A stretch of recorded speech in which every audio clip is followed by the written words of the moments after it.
This is the Foy Jr. Show, where faith, truth, and courage come together.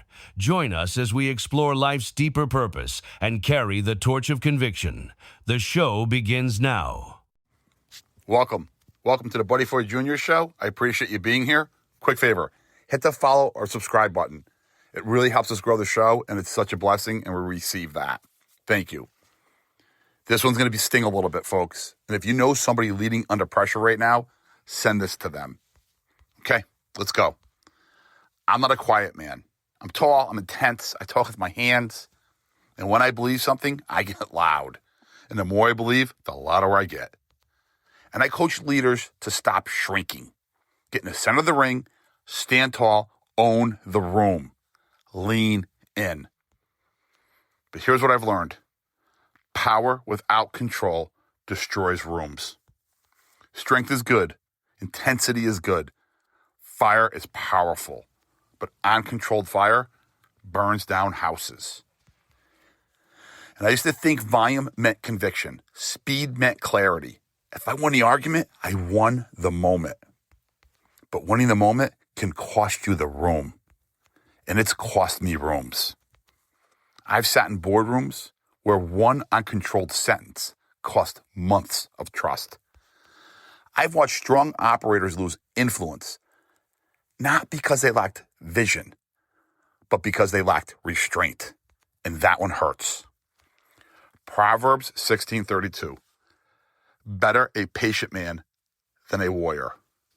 One with self-control than one who takes the city. Better than a warrior? That verse used to drive me crazy because I saw myself as a warrior, the guy who jumps into the fire, the guy who wants to conquer cities.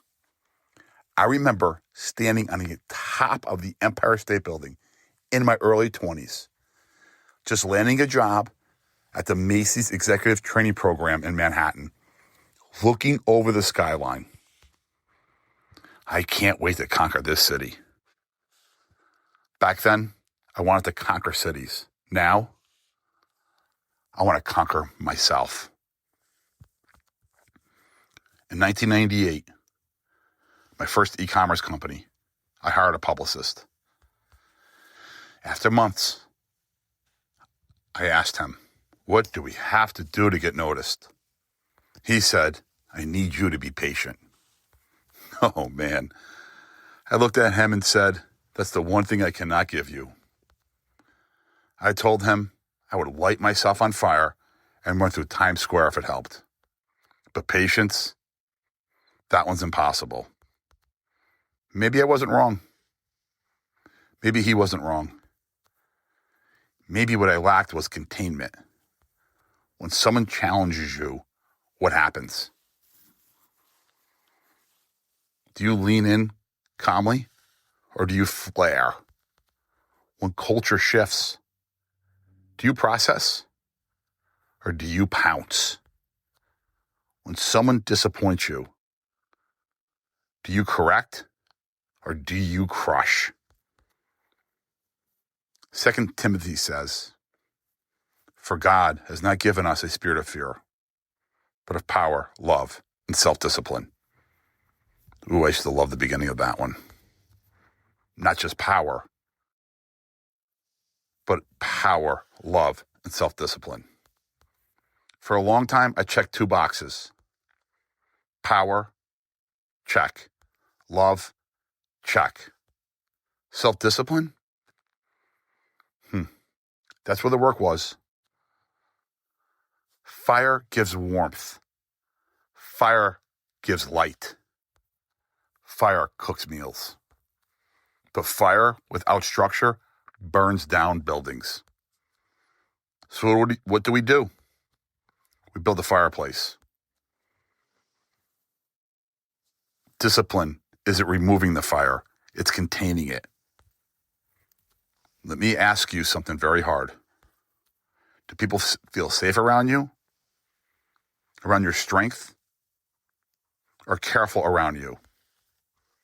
Do you grow under intensity or brace it? If strength makes people shrink, it's not leadership. It's insecurity wearing muscle. That stings, and it should. Growth usually does. Here's the balance. Don't shrink.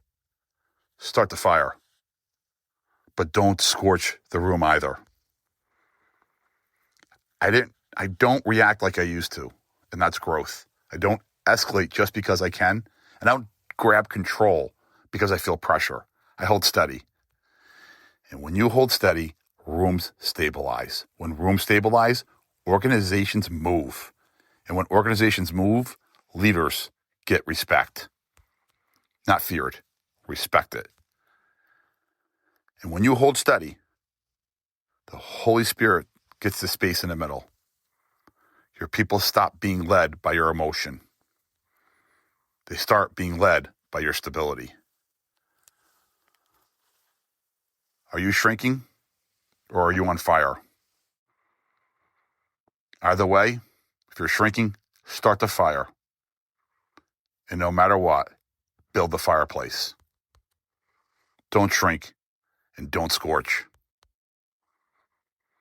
And whatever you do, don't take the bait. God bless and see you next week. Do you love listening to the Buddy Foy Jr. Show and want to hear his thoughts and commentary as news breaks? You can. Follow him on Twitter and Instagram at Buddy Foy Jr. That's at Buddy Foy Jr. So you can watch his short video clips, enjoy pictures he posts, and read his tweets. But he also wants to hear from you on whether or not you agree or disagree with him, what topics are most important to you, and what guests you'd like him to schedule for his show. Email him anytime at buddyfoyjr@gmail.com. That's buddyfoyjr@gmail.com, and he'll read and reply to as many as he can. If you've been a guest at the Chateau on the Lake or the Chateau Anna Maria and want to buy a gift certificate or souvenir, visit the website and click Shop to buy shirts, hats, coffee mugs, and more. Remember to follow Buddy on Twitter and Instagram at Buddy Foy Jr. or email him at buddyfoyjr@gmail.com.